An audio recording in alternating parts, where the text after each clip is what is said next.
স্বাগত। আজকের বাংলাদেশে আপনাদের সঙ্গে আছি আমি জাহিদ হোসেন।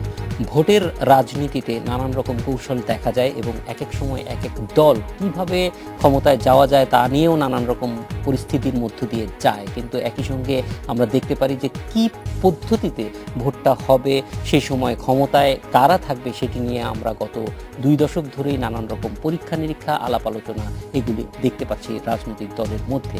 একই সঙ্গে ক্ষমতায় যাওয়ার পরেও কিন্তু থাকে নানান রকমের হিসেব, দলকে যতটুকু আয়ত্তে রাখা এবং একই সঙ্গে বিরোধী দলে যারা থাকে তাদেরকে কিভাবে তাদের দাবি দাওয়ার থেকে দূরে রাখা যায়, এইগুলি নিয়েই নানান রকম কৌশল থাকে। এসব নিয়ে আজকের আলোচনা।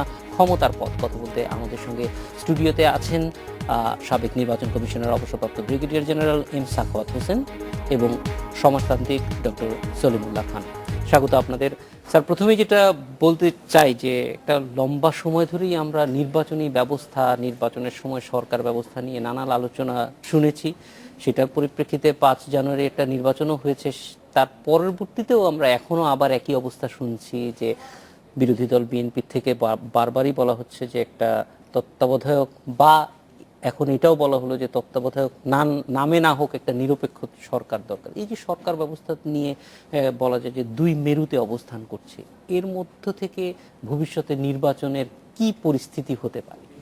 ধন্যবাদ আপনাকে। আপনি মানে পুরোটাই একটা রাজনৈতিক বিশ্লেষণের মতো প্রশ্ন করেছেন। মানে তাহলে বাংলাদেশের রাজনৈতিক প্রেক্ষাপট যা, এটা বিরাট বিশ্লেষণ হয়। আমি সংক্ষেপে কতগুলো কথা বলি। যখন আমরা ডেমোক্রেসির কথা বলি, ডেমোক্রেসির কতগুলো পিলারের উপরে নির্ভর করে এবং সেই পিলারগুলো কতগুলো ইনস্টিটিউশন, এবং উনি ভালো বলবেন আমি আশা করি, কারণ উনি এগুলো নিয়ে চর্চা করেন। আমি যতটুকু পড়ি সেই বা চর্চা করেছি বা ইলেকশন কমিশনে থাকতে, রাষ্ট্রের কতগুলো ইনস্টিটিউশনের উপরে কিন্তু ডেমোক্রেসিটা নির্ভর করে। এটা শুধু পলিটিক্যাল পার্টিও একটা ইনস্টিটিউশন, তার বাইরে কতগুলো স্ট্রাকচারাল ইনস্টিটিউশন থাকে, যেমন ধরুন ইলেকশন কমিশন, যেমন জুডিশিয়ারি সিস্টেম, ইভেন এনভিআর, হ্যাঁ, তারপরে অন্যান্য আরও যেগুলো আনুষাঙ্গিক প্রতিষ্ঠান আছে, দুদক একটা প্রতিষ্ঠান আছে, অ্যাডমিনিস্ট্রেটিভ প্রতিষ্ঠানগুলো আছে, সিভিল অ্যাডমিনিস্ট্রেশন আছে, পুলিশ অ্যাডমিনিস্ট্রেশন আছে। এই সবগুলোর উপরে কিন্তু নির্ভর করে একটা ডেমোক্রেটিক সিস্টেম। এখন আপনি যদি মনে করেন যে এই খুঁটিতে যদি ঘুণে ধরে, তাহলে উপরেরটা সারফেসটা যতই ভালো থাকুক এটা পড়ে যাবে। আবার উপরেরটা যদি খারাপ হয় তাহলে খুঁটিগুলো তো নষ্ট হবে।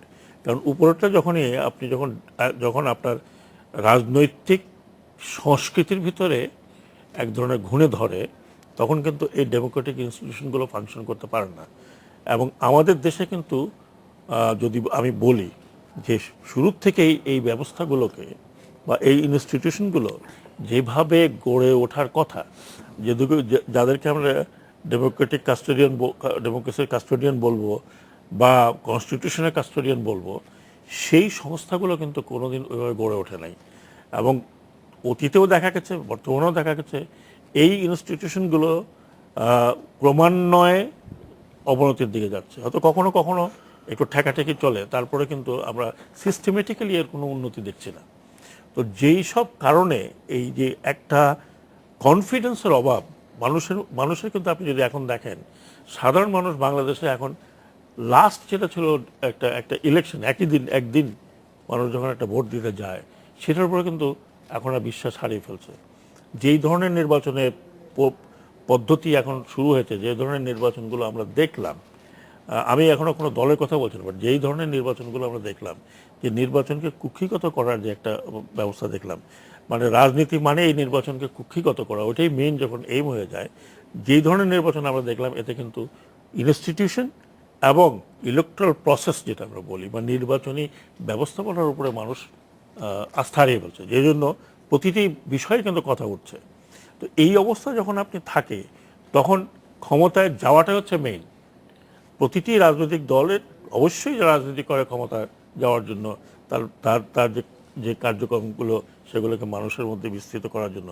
কিন্তু যে বৈধ পন্থা যেটা, বা যেটাকে পিওর ডেমোক্রেটিক নর্মের মধ্যে যেটা হয়, যে একটা free, fair and acceptable election, সেটার উপরে যেমন রাজনৈতিক দল বিশ্বাস রাখতে পারে না, তেমনি জনগণও কিন্তু বিশ্বাস রাখতে পারছে না। আমরা কিন্তু এই নমুনাগুলো দেখে আসছি, এবং এখন এই যে আজ গতকালকেই বোধহয় যে ছাত্রলীগের একটা ইলেকশন হলো, এটা নিয়েও আজকে দেখলাম পেপারে বিরাট একটা প্রতিবেদন বেরোছে।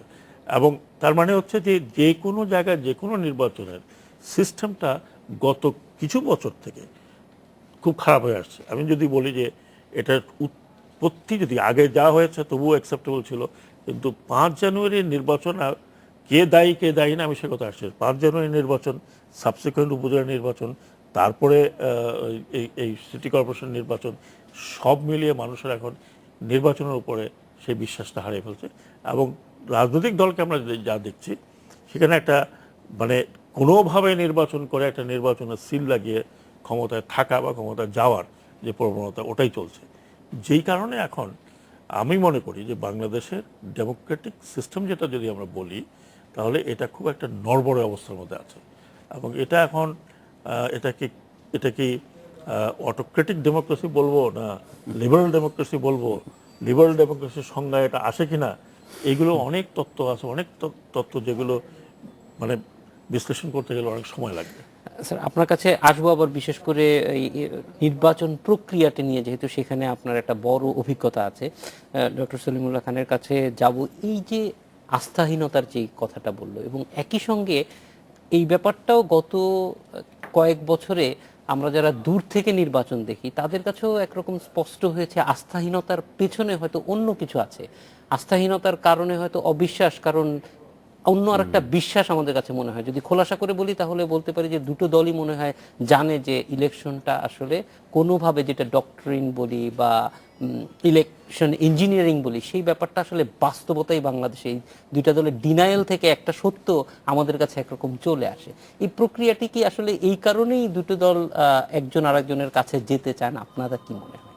আমাদের ইতিহাস তো একটা আছে, সেখান থেকে কিছু শিক্ষা আমরা নিয়েছি অতীতেই। যেমন ধরেন 70-এর দশকে শেষ দিকে জিয়াউর রহমান সাহেব যখন রেফারেন্ডামের ব্যবস্থা করেছিলেন, সেটাতে আমরা দেখেছি শতকরা 98-99 জন তার পক্ষে ভোট দিয়েছেন। হয়তো তার জনসমর্থন ছিল, কিন্তু নির্বাচনে ওই বিশাল সংখ্যা দেখে মনে হয় যে তার বিরুদ্ধে যাদের মনে ভাব আছে তারা ভোট দিতে যাননি, এরকম মনে হয়।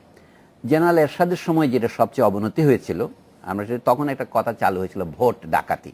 এমনকি 70-এর গোড়াতেও আওয়ামী লীগের প্রথম সরকারের আমলেও কোনো কোনো জায়গায় ব্যালট বাক্স ছিনতাই হয়েছে। ডাকসু নির্বাচনের মতো এলাকায় কি হয়েছিল সেটা এখন মুজাহিদুল ইসলাম সেলিমের স্মৃতিকথাতেও আমরা জানতে পারছি।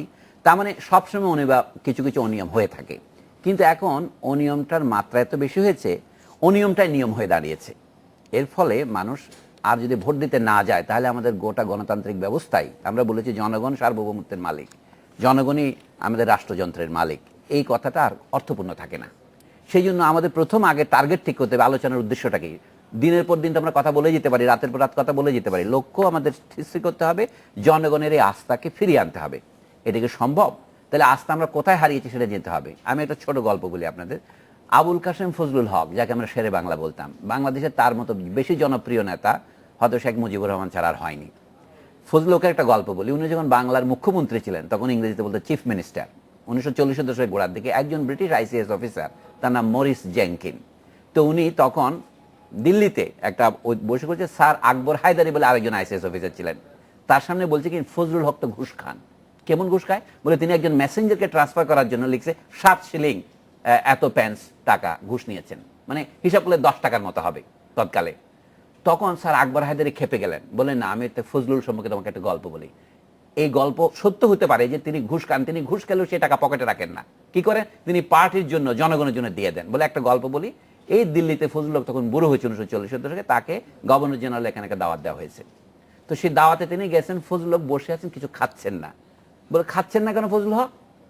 ফজলুল তো বেশি খায়, তার কারণে 64টা ফজলি আম খেতেন, সবাই জানেন। এতগুলি তিনি কাঁঠালি চাপা কলা খেয়ে ফেলতেন, সাগর কলা যে কথা আমরা অমৃত সাগর, সেটা উনি খেতেন।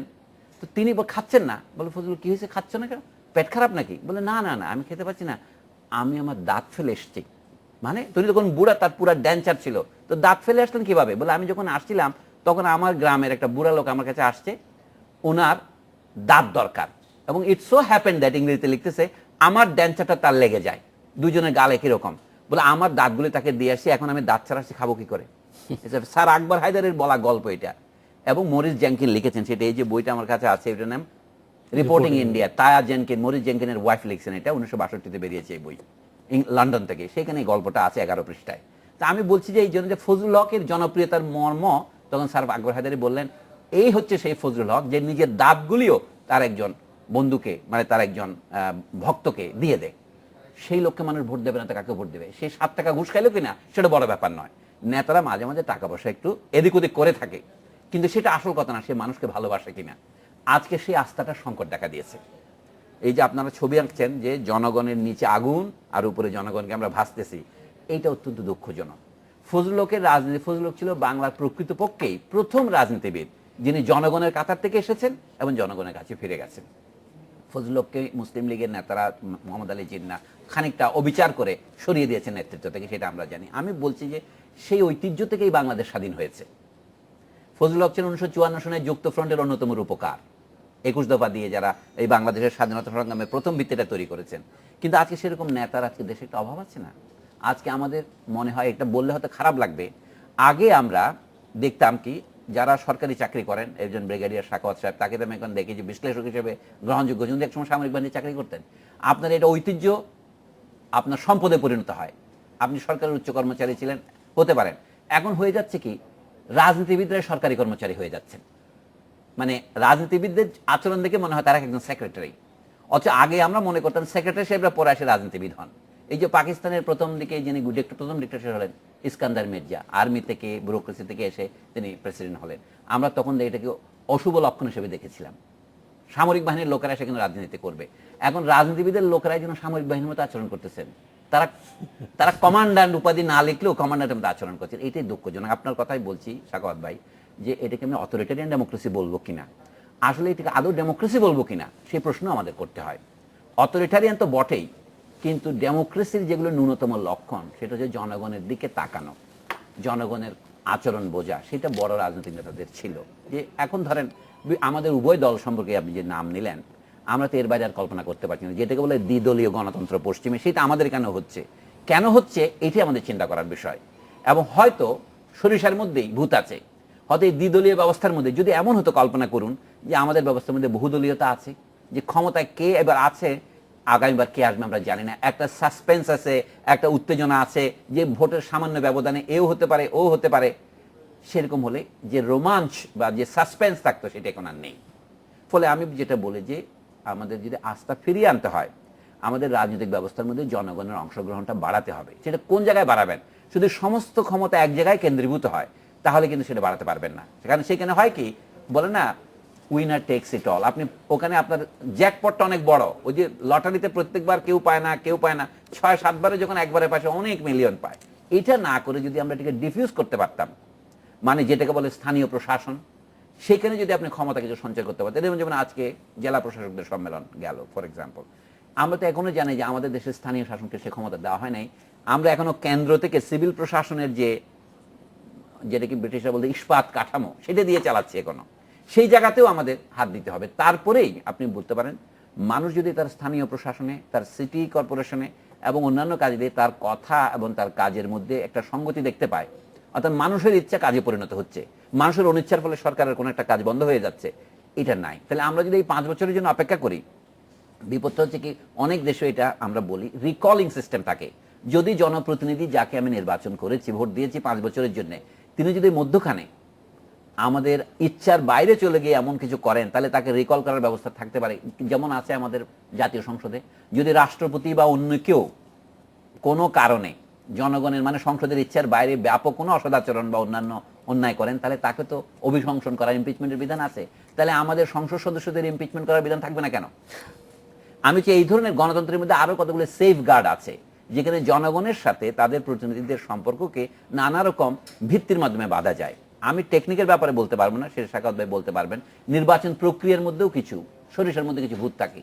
যেমন আমরা কথা বলি ট্রান্সপারেন্ট ব্যালট বক্স, এটা তো একটা প্রতীকী কথা, কিন্তু গোটা নির্বাচনের প্রক্রিয়াতে ট্রান্সপারেন্স হতে পারে। এখন যে নতুন তর্কের উদ্ভব হয়েছে, নিশ্চয়ই আরেকবার আসলে আমরা বলতে পারবো, এই যে ভোটার লিস্ট হালনাগাদকরণ, 15 থেকে 17 বছরের বাচ্চাদেরকে এখন তালিকা অন্তর্ভুক্তকরণ, এইটা সাংবিধানিক কি সাংবিধানিক নয়, এই প্রশ্ন অলরেডি দ্বিতীয় বড় দল তুলেছে।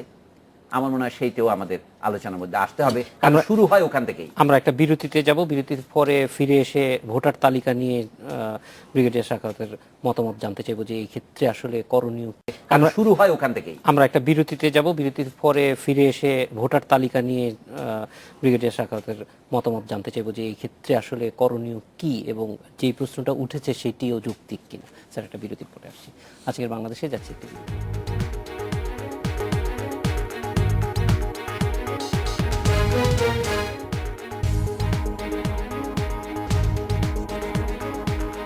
বিরতির পর ফিরে এলাম আজকের বাংলাদেশে। ব্রিগেডিয়ার সাখাওয়াত, এই যে 15 থেকে 18 বছরের 17 থেকে 18 বছরের যাদেরকে না 15 থেকে 17 15 থেকে 17, আচ্ছা। হ্যাঁ, যাদেরকে এখন লিস্টে নাম রাখা হ্যাঁ, হবে।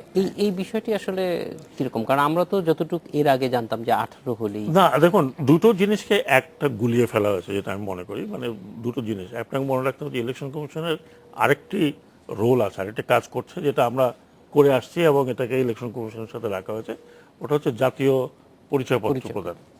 এখন যখন আমরা আমাদের লাস্টের দিকেও কিন্তু আমরা চিন্তা ভাবনা করছিলাম এরকম যে দুটো সেপারেট ডেটাবেস, একটা ডেটাবেস যাদেরকে দাবি উঠেছিল যে জাতীয় পরিচয়পত্র দেওয়ার ক্ষেত্রে যখনই আপনি পাসপোর্টটা সেপারেট করেন একটা ছেলে বা মেয়ের, ওই সময় তাকে জাতীয় পরিচয়পত্র দেওয়া যায় কিনা, এটা নিয়ে অনেক আলোচনা হয়েছে বিভিন্ন দেশের। আমরা খতিয়ে দেখলাম যে অনেক দেশে তো আপনার জন্মগ্রহণ করার পরেই একটা পরিচয়পত্র দেয়। তো এইগুলো নিয়ে আলোচনা হওয়াতে এটা বলা হয়েছিল যে যদি আমরা ডিসাইড করি যে 14 বছর বয়স বা 15 বছর বয়স ম্যাট্রিক পাস করে যখন, এসএসসি পাস করে যখন, তখন তাকে একটা জাতীয় পরিচয়পত্র দেওয়া যায়, কারণ তার জাতীয় পরিচয়পত্র কিন্তু দরকার হয়। কাজে তার জন্য একটা সেপারেট আপনার ডেটাবেস রাখার কথা। এখন এখানে যেটা হয়েছে, যেটা আমার মনে হয়, যেটা ইলেকশন কমিশন অ্যাডভার্টেন্টলি আর ইনঅ্যাডভার্টেন্টলি যে ভুলটা করেছে, হালনাগাদকরণের মধ্যে গিয়ে এদেরকে নিয়ে আসছে, যেখানে বলা হচ্ছে যে এত বছর থেকে এত বছর হলে তো হালনাগাদ করা যাবে, কিন্তু হালনাগাদটা রিলেটেড টু ভোটার লিস্ট।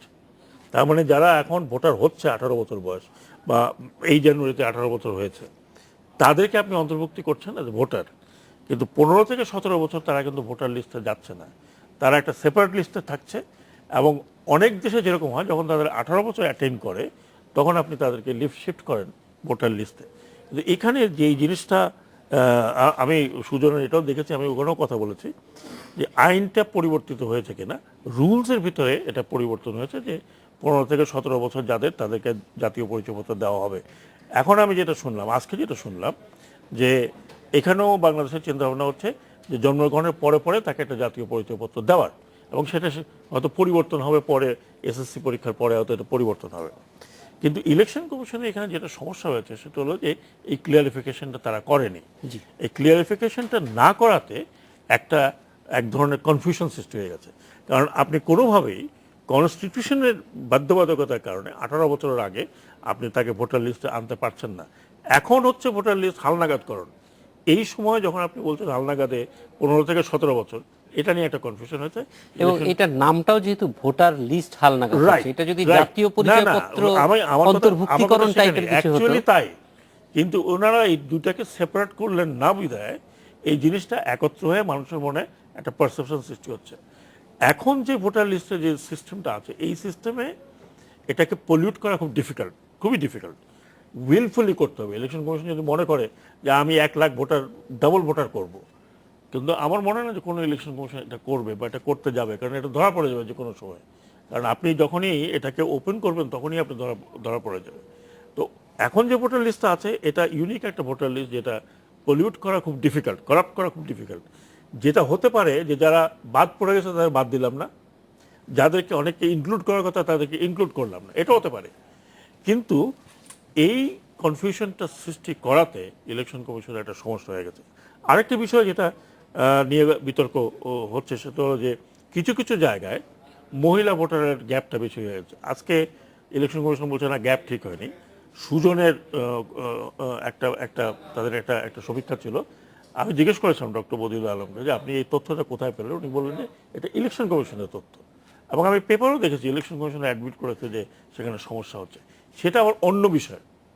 সেটা কেন হয়েছে আমার কাছে যদি মনে হয়, যদি হয়ে থাকে, তাহলে এটা সুপারভিশনের অভাব, মোটিভেশনের অভাব।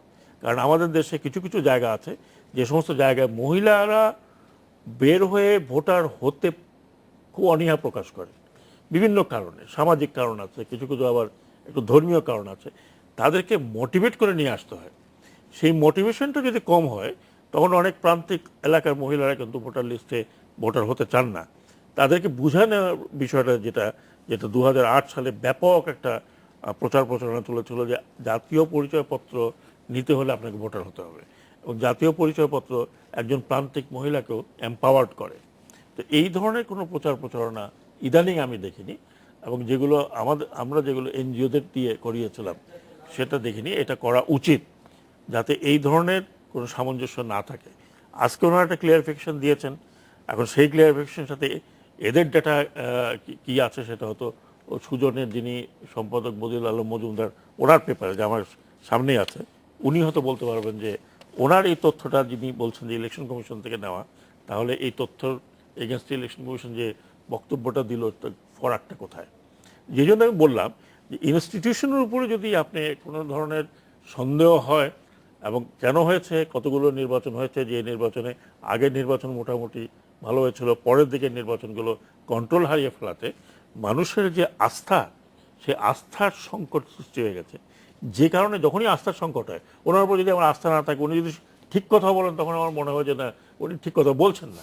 খালি আস্থার সংকট, যেটা বলেছিলাম, ইনস্টিটিউশনগুলোর উপর যদি আপনার আস্থার সংকট সৃষ্টি হয়, তখন আপনি এটা ডিফিকাল্ট হয়ে যায় তার পক্ষে আপনার সঠিক কাজটা করলেও লোকে মনে করে যে এটার ভিতরে কোনো ইয়ে আছে।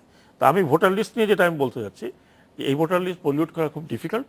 যদি কোনো গরমিল হয়ে থাকে, সেটা হচ্ছে সম্পূর্ণভাবে দায়িত্ব যারা করছেন তারা, সুপারভিশন হয়নি, বাড়ি বাড়িতে হয়তো যায়নি, বা একবার গিয়েছে তাকে পায়নি, দুবার গিয়েছে পায়নি, কিন্তু পার্সুয়েট আর করেনি। এই কারণে এই সমস্যাগুলো হচ্ছে।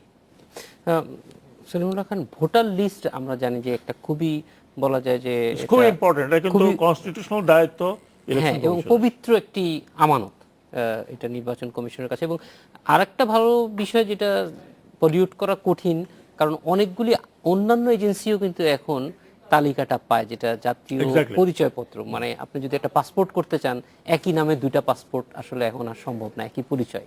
তো তার মানে একটা ক্রস চেক নানান জায়গা আছে, কিন্তু তারপরেও এটা কনফিউশন কিন্তু তৈরি করছে। এই কনফিউশনটা দূর করার দায়িত্ব কার এবং কিভাবে? এই যে গত দুদিনের আলোচনার কথাই বলি, এখন নির্বাচন কমিশনের একটা রুটিন দায়িত্ব আছে। আমরা যেটা বলি যে আগামী ধরে নিচ্ছি 2019 নির্বাচন হবে, তখন ওই সময় যাদের বয়স, ভোটাধিকারের বয়স হবে 18 বছর থেকে, তাদেরকে আমরা অন্তর্ভুক্ত করব। কিভাবে করা যাবে, এটা একটা প্রশ্ন। এখন যে তর্কটা হচ্ছে সেটার মধ্যে দুটো প্রশ্ন। আগে যেটা বললেন 15 থেকে 17 বছর যারা, তাদেরকে যেটাই হোক, হয় ভোটার তালিকা নেওয়া হচ্ছে অথবা পরিচয়পত্র দেওয়া হচ্ছে, সেটা কথা স্বতন্ত্র। আরেকটা তর্ক হচ্ছে যে নারী পুরুষের যে অনুপাত, বৈষম্য, এটা অনুপাত হচ্ছে না, বলছে যে বর্তমানে দেখা যাচ্ছে এটা দাঁড়িয়েছে অনুপাত, আগে যা ছিল তাতে উভয়ই বেড়েছে, কিন্তু অনুপাতে বৈষম্য হয়েছে। অর্থাৎ যত পুরুষ ভোটার বেড়েছে তালিকায়, তত নারী ভোটার বাড়েনি। বিএনপির তরফ থেকে একজন দায়িত্বশীল নেতা বললেন, ইচ্ছা করেই এই কমিশন, তারপর যে তাদের আস্থাটা আগেই বলছে এটা বসংবোধ, আমরা তো আস্থা রাখি না এই প্রতিষ্ঠানের উপর, এইটা অনেকটা বলে হয় অ্যাপ্রায়োরি, প্রিকনসিভ, ইংরেজিতে বলে প্রেজুডিস, আগে বিচারের আগে বিচার করা। এটা সংস্কার করে তারা বলছেন যে যেহেতু এদের দিয়ে কোনো কাজ হবে না, সুতরাং এরা যা করে সবই ভুল। এমন হতে পারে যে এটা সত্যি ভুল করেছে বা ইচ্ছা করে করেছে, কারণ আমাদের সামনে তো পুরনো পিছনে ইতিহাস আছে। কোটিখানেকেরও বেশি একটা ফলস ভোটারের তালিকা হয়েছিল, যেটা আপনারা সমাধান করেছেন।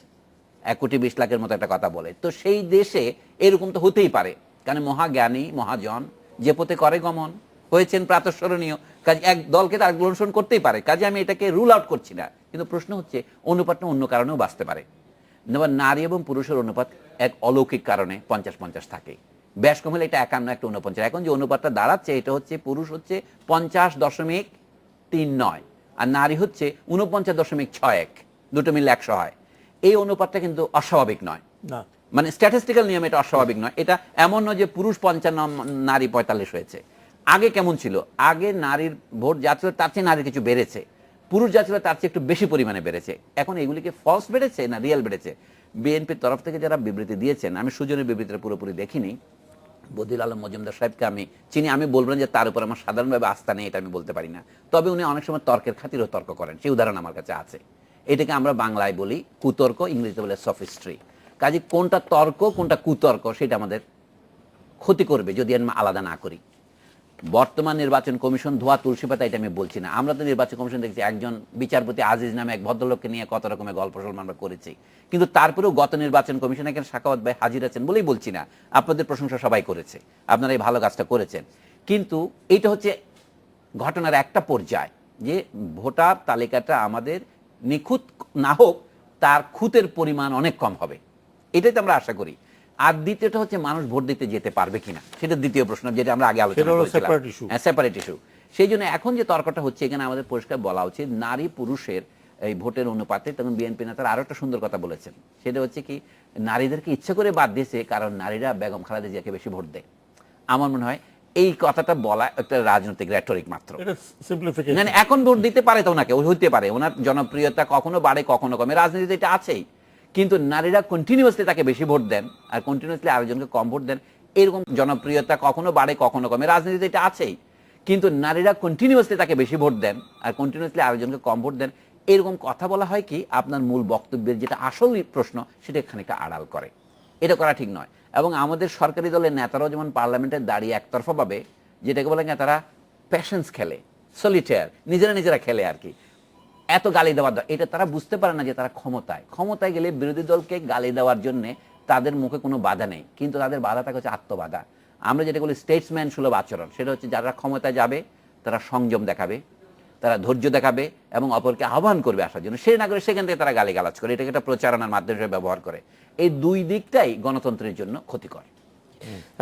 একটা বিরতিতে যাব ব্রিগেডিয়ার সাহেব, এই যে নারী পুরুষের সমতা নিয়ে যে বিষয়টা, এটা খুব সংক্ষেপে আপনার কাছ থেকে ফিরে এসে জানতে চাইবো যে এটার অনেকগুলি ডিফিকাল্টিজের কথাও আপনি বলছিলেন, যে বাস্তব ক্ষেত্রে হয়তো সত্যিকার অর্থে ওখানে যাওয়া যায় না, এবং একই সঙ্গে এটাও বুঝতে হবে যে বাংলাদেশে অনেক নারী আসলে সংসারে একা থাকেন, হ্যাঁ, নানান রকম চাপে থাকেন, সামাজিক চাপ থাকেন, সেই বিষয়গুলো এখানে প্লে করতে পারে কিনা একটু খুব সংক্ষেপে এটা জানতে চাইবো। একটা বিরতিতে যাচ্ছি, ফিরছি।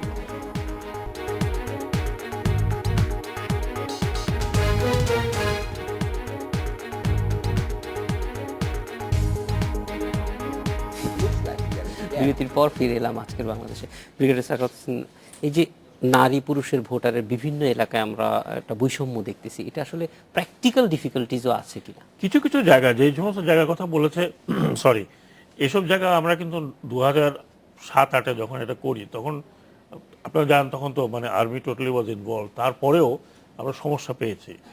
সেই সমস্যাগুলোর জন্য কিছু কিছু স্টেপ নেওয়া হয়েছিল। যেমন সেখানে মহিলা কর্মীদের বেশি পাঠানো হয়েছিল। তারপরে এই ছবি তোলার ব্যাপারে যারা সংশ্লিষ্ট ছিল মহিলাদের জন্য আলাদা বুথ করে মহিলাদের, এবং ওখানে মহিলা অপারেটরই রাখা হয়েছিল, ওই বুথের মধ্যে আর কাউ পুরুষ অপারেটর যায়নি। তারপরে আপনার রিলিজিয়াস লিডার যারা ছিলেন তাদেরকে আমরা পাঠিয়েছিলাম মোটিভেট করার জন্য। তো এইসব করে কিন্তু একটা পজিটিভ রেজাল্ট পাওয়া গেছে। তারপরে বলা হয়েছিল যে আপনি ভোটার না হলে আপনি আইডেন্টি কার্ডটা পাচ্ছেন না, এবং আইডেন্টি কার্ডটা যদি না পান তাহলে অনেক কাজে আপনি পিছিয়ে যাবেন, আপনি হয়তো কোনো গ্রান্ট পাবেন না, আপনি কোনো রিলিফও পাবেন না unless you produce identity card. এই মোটিভেশন করাতে আপনার রেজাল্টটা ভালো হয়েছিল। এখন যেটা হয়েছে, যেটা আমি আমার অভিজ্ঞতা থেকে বলি, যে যদি আপনি সুপারভিশনটা না হয়, কারণ এরা কিন্তু আপনি দিচ্ছেন ঠিকই, টাকা পয়সা কিছু দিচ্ছেন তাকে যাওয়া আসার জন্য, কিন্তু এটা একটা এডিশনাল কাজ। একজন টিচারকে আপনি পাঠাচ্ছেন স্কুল থেকে, তাকে যে আপনি ডিএ দিচ্ছেন বা ডেইলি অ্যালাউন্স একটা দিচ্ছেন, সেটা যথেষ্ট নয়। এক তো হচ্ছে সেটা যথেষ্টই নয়, দ্বিতীয়ত হচ্ছে একজনের বাড়িতে একজন লোক যদি 2বার যায়, 3বার যায়, তো হয়তো 4th টাইম সে যাচ্ছে না। আবার মহিলাদের আপনি কতখানি এমপ্লয় করছেন, আপনি কি মহিলাদের পাঠাচ্ছেন বাড়িতে? যে মহিলাদের যদি পাঠান তাহলে তারা কতখানি পার্সু করতে পারে? হয়তো দেখা গেল যে একটা বাড়িতে গেছে, সেই মহিলারা ফর্ম ফিল আপ করলেন না, অন্যরা করলেন, কিন্তু তাদেরকে যে মোটিভেট করতে হবে, এই যে এনুমারেটর যারা যায় তারা কি মোটিভেট করতে পারে কিনা, এবং তাদের উপরে যে সুপারভিশন যারা করছে তারা সুপারভিশন ঠিকমতো করছে কিনা।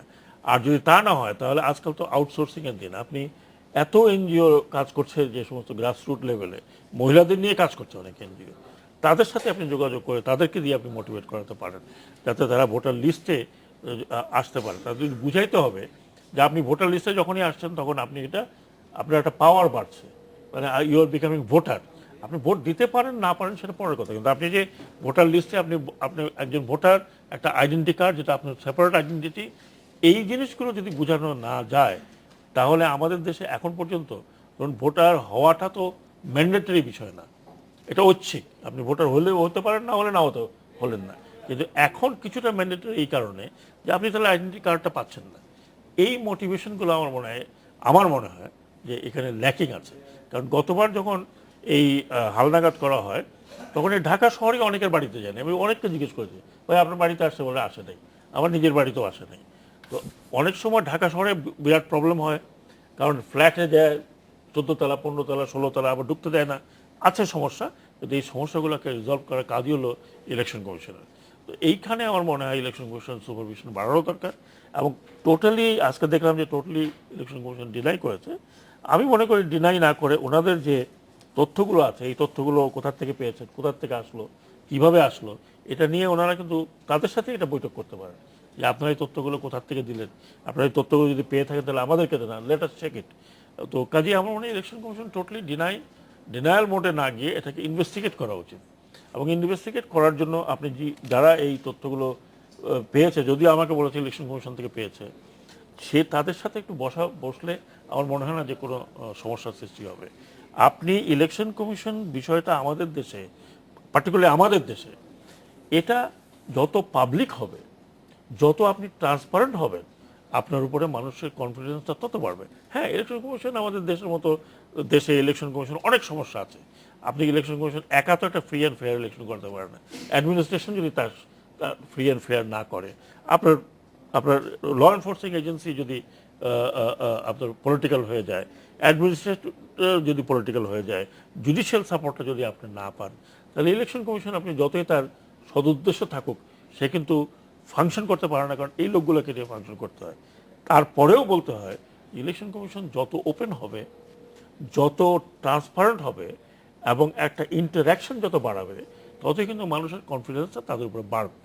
তো সেটা যদি না করে, যে বললাম যে একবার যদি আস্থার অভাব হয়ে যায়, তখন আপনি যদি বিরিয়ানিও পাক করেন তো বলছেন না বিরিয়ানিটা খারাপ হয়েছে। তো কাজেই এই আস্থার অভাবটা আমাদের ইনস্টিটিউশনগুলো সবগুলোর উপরে আছে, এবং এটা অনেকটা দায় দায়িত্ব যারা ওখানে থাকেন তাদের উপরেও বর্তায়। এমন এমন কথা বলেন যে মানুষের এটা একটা একটা একটা মানে বিপরীত একটা রিয়াকশন হয়। তো আমি মনে করি যে নির্বাচন কমিশনের আউটরাইটলি ডিনাই না করে এই জিনিসটাকে খতিয়ে দেখা এবং তাদের সাথে আলোচনা করে এটাকে তারা নিজেরাই করা। আরেকটা জিনিস হলো যে আমরা যেটা করেছিলাম, আমরা কিন্তু অডিট করিয়েছিলাম।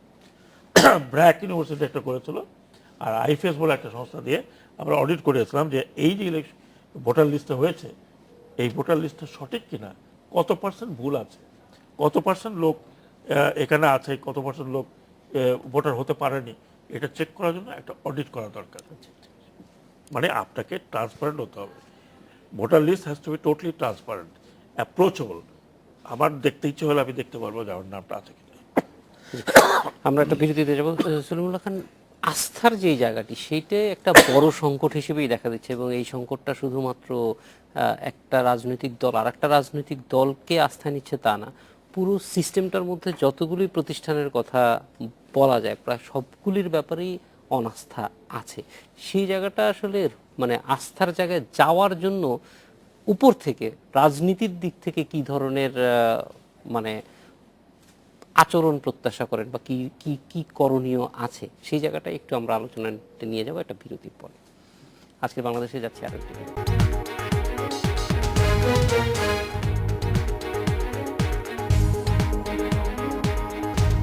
বিরতির পর ফিরে এলাম আজকের বাংলাদেশে।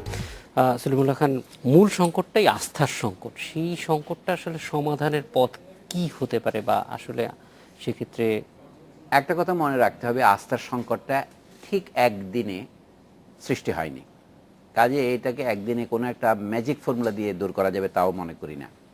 তো এখন কি করা যাবে, যে কথাটা নিয়ে আমরা আলোচনা করছিলাম, যেমন ভোটার তালিকা নিয়ে আমাদের একটা অনাস্থা তৈরি হয়েছিল, সেইটা আমরা সত্যি প্রমাণ পেয়েছি যে ভোটার তালিকা অনেক বেশি স্ফীত হয়েছিল গতবার। তো সেখান থেকে একটা সন্দেহ দানা বেঁধেছে। কিন্তু এখন যে সমস্যাটার প্রকৃতি আমরা দেখছি, জেন্ডার গ্যাপ বা নারী পুরুষের অনুপাত উভয় ক্ষেত্রে বৃদ্ধি ঘটেছে, কিন্তু বৃদ্ধির পরিমাণের মধ্যে একটা সংকট দেখা দিয়েছে। এখানে কতগুলো জিনিস আছে। এটা প্রকৃত অবস্থার প্রতিফলনও হতে পারে, এটা সার্ভের যে ভুল যে পদ্ধতি সেটা হতে কোথাও গিয়েছে কোথাও যায়নি, কেউ অনুমতি দিয়েছে কেউ দেয়নি, এটাও হতে পারে। আরেকটা হতে পারে কি এটা বাস্তব অবস্থার প্রতিফলন হতে পারে। যেমন আমরা দেখছি আমাদের জনসংখ্যা যে হারে বাড়ছিল ধরেন 70-এর দশকে, এখন কিন্তু সে হারে আর বাড়ছে না। এখন জনসংখ্যা যাকে বলে রিপ্লেসমেন্ট লেভেলে চলে আসছে, বৃদ্ধি 2.1 হয়েছে। তা আমাদের জনসংখ্যার কত এইটাই বড় প্রশ্ন নয়, বড় হচ্ছে জনসংখ্যার স্ট্রাকচার বা গঠনটা কীরকম, কোন বয়সের লোক কত হয়েছে। আমাদের এখন একটা মধ্য বয়সের লোকদের সংখ্যা অনেক বেড়ে গেছে, বুড়োর সংখ্যা কম, আবার নিচে বাচ্চাদের সংখ্যা কমে যাচ্ছে। ভবিষ্যতে হয়তো আমাদের দেশে জনসংখ্যা বৃদ্ধির চাইতে জনসংখ্যা হ্রাস পাওয়ার বিপদ দেখা দিচ্ছে এখন। এটা আশ্চর্যজনক মনে হইতে পারে। আমরা চিরকাল শুনে এসেছি যে একটা জনসংখ্যা সমস্যা আমাদের আছে, কিন্তু নারী পুরুষের অনুপাতের দিক থেকে মোটামুটি একটা অবস্থা ভারসাম্য বজায় আছে। কিন্তু এখন যে বিভেদটা দেখা যাচ্ছে দেশব্যাপী, বলছে ম্যাক্রো পিকচার, সেটা তেমন উদ্বেগজনক নয়। কিন্তু বদিউল আলম মজুমদারের রেফারেন্স দিয়ে সাখাওয়াত ভাই যেটা দেখালেন যে কোনো কোনো জেলায়, লক্ষ্মীপুর, কক্সবাজার বা এরকম দেখা যায় এখানে ব্যাপকটা খুব বেশি। কাজে এইখানে আমি ওনাকে সমর্থন করি যে নির্বাচন কমিশনের উচিত ডেকে সমালোচকদের সমালোচনা শোনা এবং সেটা জন্য উপযুক্ত তদন্তের ব্যবস্থা করা। কারণ মানুষের ভুল হতে পারে, কিন্তু এটা যদি আগে থেকে আমরা একটা মোটিভের মধ্যে আরোপ করে বলি এটা ইচ্ছে করে করা হয়েছে, তাহলে হয় কি একটা হার্ড আবার একটা অ্যাটিচিউড হয়ে যায়, একটা শেল হয়ে যায় চতুর্দিকে, কেউ আর কিছু করবে না। মানুষের ভুল হতে পারে, পদ্ধতির ভুল থাকতে পারে। সবচেয়ে বড় কথা হচ্ছে কি আমাদের দেশে অনেক ক্ষেত্রে মানুষ বয়সকে বাড়িয়ে বলে কমিয়ে বলে, এটা একটা সমস্যা হয়। আমি উদাহরণ দেখলেন বিখ্যাত লেখকদের কথা বলি, আজকে হচ্ছে আহমদ সফার মৃত্যু দিবস, 14 বছর আগে উনি মারা গেছেন। তার চিঠিতে আমি পড়তেছি, ওনার সার্টিফিকেটে লেখা আছে জন্ম 1942। উনি চিঠিতে বন্ধুদের লিখছেন আমার প্রকৃত জন্ম 1943। ওই ম্যাট্রিক পরীক্ষা দেওয়ার জন্যে আমার বয়স 1 বছর বাড়িয়ে লেখা হয়েছে। এখন জীবনীকারা কি বলবো না জন্মকে, তার এক জীবনীকার লিখেছেন আহমদ সফার অন্দরমহল বলে একটা বই লিখেছে, সেই লোক তার ম্যাট্রিক পরীক্ষার সার্টিফিকেট বিশেষ করে মার্কশিট বের করে বলছে এই দেখেন ওনার জন্ম 1942।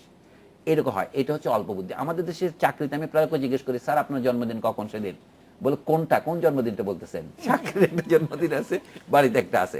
এবং একটা সময় দেখা যাবে যে 1 জানুয়ারিতে প্রচুর মানুষের জন্মদিন। তো এই দেশে এরকম আমাদের ন্যাশনাল প্রফেসর আব্দুর রাজ্জাকের জন্মদিন 1 জানুয়ারি 1914। তো উনি নিজেই বলেছেন, বলে ওইভাবে বসাই দেওয়া হয় আর কি। জন্ম তো হইতেই পারে, আমার এটাও হতে পারে যে 1 জানুয়ারিতে আমরা জন্মগ্রহণ করি, কিন্তু এটা হতে পারে যে আমরা অন্যদিনও করি। কারো কারো জন্মদিন বসে দিয়ে 25শে ডিসেম্বর, মোহাম্মদ আলী জিন্নার জন্মদিন দেখবেন 25শে ডিসেম্বর, এটা বড়দিন।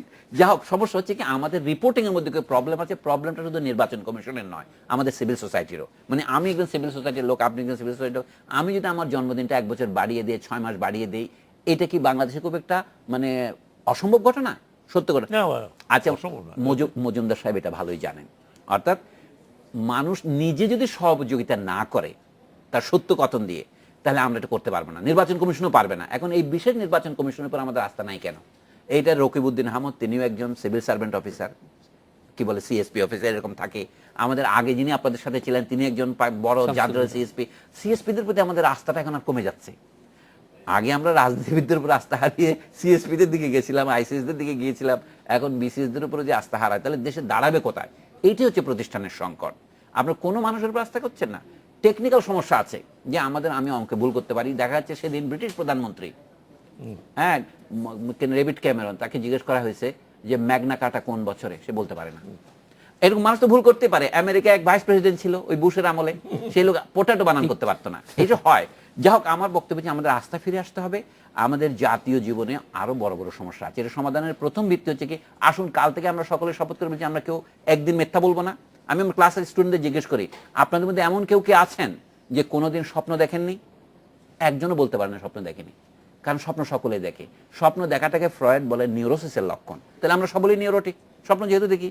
দ্বিতীয়, আমি তার সবাইকে জিজ্ঞেস করি আপনি কিচ্ছু বলবেন না, বুকে হাত দিয়ে বলেন জীবনে একবারও মিথ্যা বলেননি এমন কেউ আছেন? বলছি না, কেউ আর বলতে পারে না। একসময় আমরা এমনি মিথ্যা বলি, কারণ মিথ্যা বলার আনন্দেই মিথ্যা বলি মানুষের। কাজে আমাদের সমাজে তাহলে একলা একটা নির্বাচন কমিশন আসমান থেকে নাজেল হতে পারে না, আমাদের মধ্য থেকে উদ্ভূত হচ্ছে। হ্যাঁ, আমি মনে করি নির্বাচন কমিশনকে উচিত, এখনই বলবো সাখাওয়াত ভাইয়ের সাথে একমত হয়ে প্রতিধ্বনি করে, এই যে অভিযোগ উঠেছে জেন্ডার গ্যাপের প্রশ্নে, এটা তদন্ত করে দেখা উচিত। আমরা একদম শেষ সময়ে চলে এসেছি। ব্রিগেডিয়ার সাখাওয়াত, এই যে আস্থার সংকটের ক্ষেত্রে আসলে কি করণীয় আছে খুব সংক্ষেপে যদি বলেন। আস্থার সংকটগুলো হচ্ছে কোথায়? ধরুন ইনস্টিটিউশনের উপরে হচ্ছে, পলিটিক্যাল পার্টির উপরে হচ্ছে, পলিটিক্যাল নেতাদের উপরে হচ্ছে। আমার মনে হয় যে এটা তো সলিমুল্লাহর সাথে আমি একমত যে এটা তো একদিনে আপনি করতে পারবেন না, এটা একটা ডেভেলপ করতে হবে। ইনস্টিটিউশনগুলোর ক্ষেত্রে যেটা আমি মনে করি যে অধিক যত ট্রান্সপারেন্ট হবে যত ট্রান্সপারেন্ট হবে এবং মানুষের কাছে যতখানি স্বচ্ছ হতে পারবে, আস্থার সংকটটা কমে আসবে। কিন্তু আপনি যদি স্বচ্ছ না হন, আপনি যদি সব কিছু নিজের মধ্যে রাখেন এবং প্রত্যেককেই মনে করেন যে ভুল বলছে, আপনি একাই ঠিক বলছেন, তাহলে সেখানে একটা সমস্যা হয়। আস্থার সংকট একদিনে আপনি মানে এটা আস্থার সংকটটা কিন্তু হঠাৎ করে হবে, আবার আপনি একদিনে এটাকে কারেক্ট করতে পারবেন না। এই যে কতগুলো আমি বললাম যে কতগুলো ইলেকশন, যেখানে ইলেকশন কমিশন হয়তো অসহায় ছিল, পারেনি কিছু করতে, তো সেইখানে যে আস্থার সংকটটা হয়েছে, এইটাকে পুরো করতে হলে তাদেরকে আরও স্বচ্ছ হতে হবে। যেমন এই এখন ভোটার লিস্ট নিয়ে কথা উঠেছে, আমি মনে করি না এই ভোটার লিস্টের মধ্যে কোনো বিরাট সমস্যা সৃষ্টি হয়েছে, যেটা আগে ছিল এরকম হবে না এখন। কিন্তু বাদ পড়া যারা যারা যারা ধরুন দুনিয়াতে নেই, তাদের বাদ পড়া, তাদেরকে যদি সঠিকভাবে বাদ দেওয়া না হয় তাহলে সমস্যা হবে। বাট এই যে কথাগুলো এখন উঠেছে, বিশেষ করে জেন্ডার গ্যাপের কথাটা যেটা উঠেছে, তার মানে কিছু লোক তো মানে ভোটার লিস্টের তালিকার ভিতরে নেই। একটা প্রশ্ন উঠেছে এবং সেটা হ্যাঁ, সমাধান এবং হওয়া এই উচিত। ভোটার লিস্টে কিন্তু একটা ইম্পর্টেন্ট জিনিস হলো, ব্রিগেডিয়ার সাখাওয়াত আমি হোসেন খুব এবং তাড়াতাড়ি বলছি যে এই সলিমুল্লাহ লোক খান, বাদ পড়ে আমাদের গেলে সময় শেষ হয়ে বাদ গিয়েছে। পড়ে গেলে তার ডেটাটা কিন্তু বাদ পড়ে যাচ্ছে। জি, ধন্যবাদ। এই ছিল আজকের বাংলাদেশে। দেখা হবে আগামীকাল একই সময়।